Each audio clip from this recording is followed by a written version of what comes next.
सांग माने आज आम बनैबा बहुत टेस्टी क्रिस्पी बुट डाली बरा। मु बुट डाली को 4 ରୁ 5 घंटा भिजई नहीं। डाली की मुझे भाव में दरबटा कर बाटी नहीं। मुझे अदा रसुण कंचा लंका छेचिकी नहीं। भुसुंग पत्र काटिकी नहीं।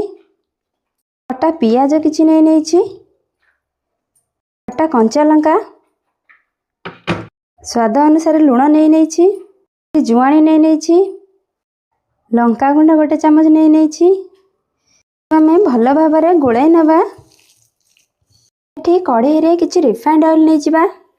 ये मोर तेल रे गरम हो जाइए। मुझे गोटी गोटी कर छाणी नेबी। देखंतु एही भली भाव में आम बरा को एपट सेपट करनबा।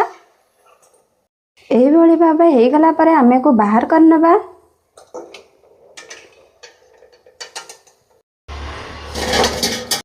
रेडी हो गला आम बुट डाली बरा। सांग माने भिडियोटी भल लगिले लाइक कमेंट सब्सक्राइब करने को भूलिबेनी। रहिली जय जगन्नाथ।